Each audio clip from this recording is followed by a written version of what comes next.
up, my people? Today we are talking about crazy making versus gaslighting. What's the difference between the two? Are they the same thing? Are they the same people? Are crazy makers gaslighters and vice versa?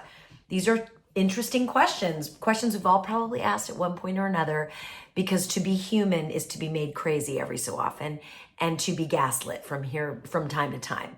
So let's dive in and see if we can detect which one is which.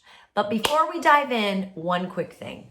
If you are someone who really struggles with conflict, like it's just not your thing, you avoid it at all costs, you don't have any scripts for having good conflict conversations, you're just out of your depth when it comes to tough conversations, I want to invite you to take my course. I call it the No Enemy Conversation Framework.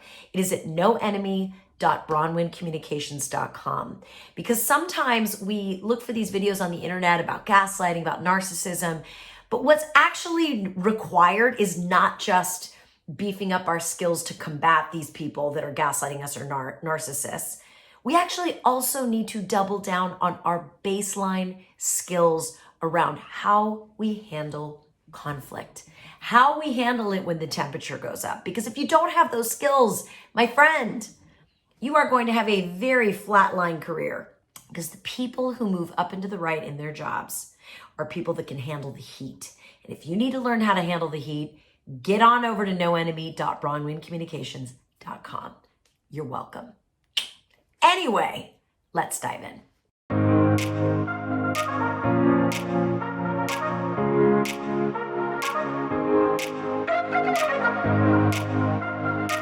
Okay, so what is the difference between a crazy maker and a gaslighter?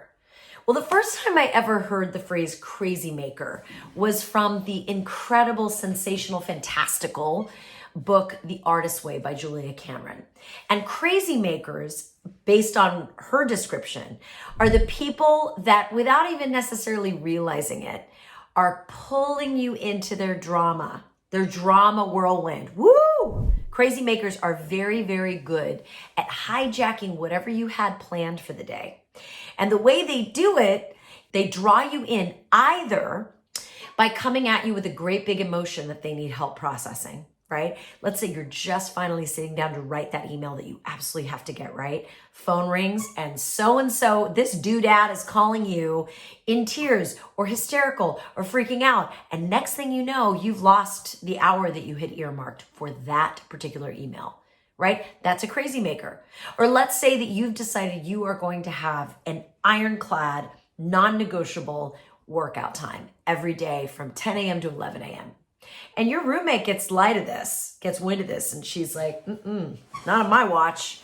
And so she would, perhaps without even realizing it, suddenly she needs help cleaning out the refrigerator. And she absolutely must have your help, right? These are people that are hijacking your plans. Those are crazy makers. They do it by guilting you.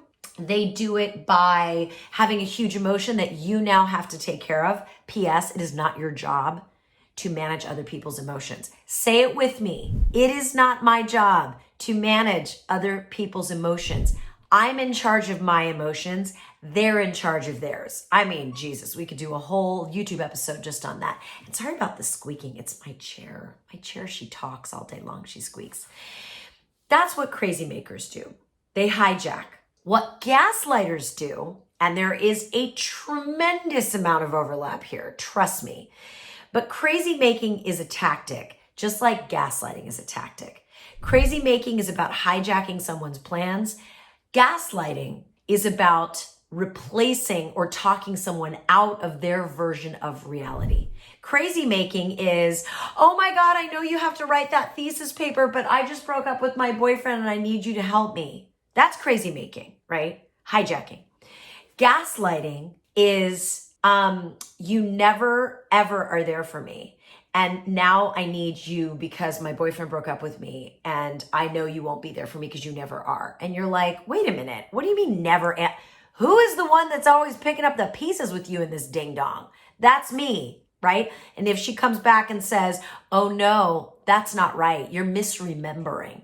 You weren't there for me. That's gaslighting, because now she's trying to rewrite history, right? And I'm just using, female pronouns. Dudes are just as good at gaslighting as women are.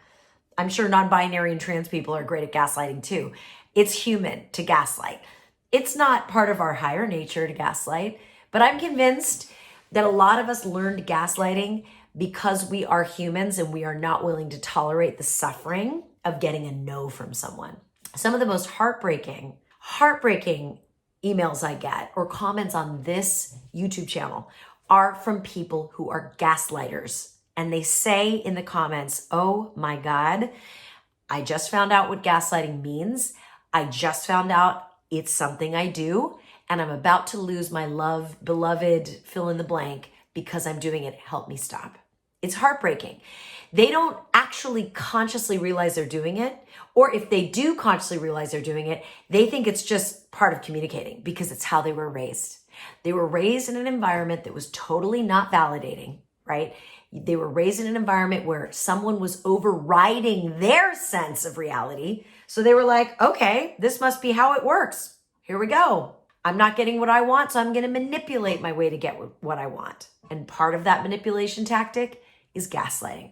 Now, what gaslighting and crazy making both have in common is that they are both ways to manipulate. They are both ways to wield power in the shadows instead of coming out and just asking, hey, do you have 10 minutes to help me through this issue? If not, it's okay. I understand.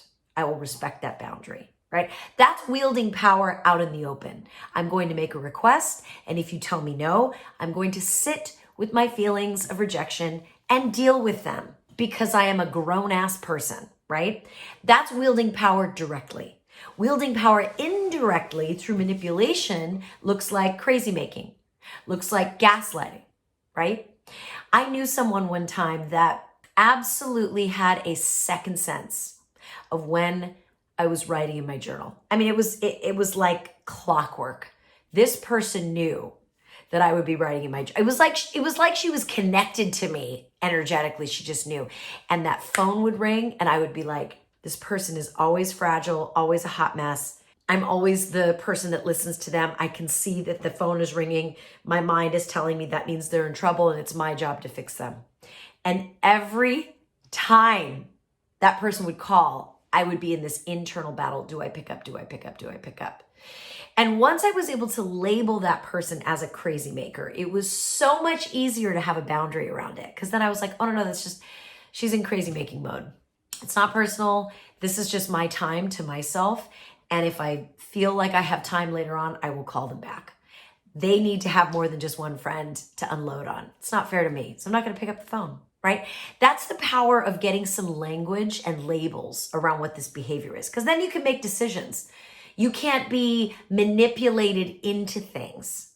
You're just able to say, yeah, no, not gonna play that game. I hope that was helpful. Please, please, please drop me a comment. Let me know what resonated for you.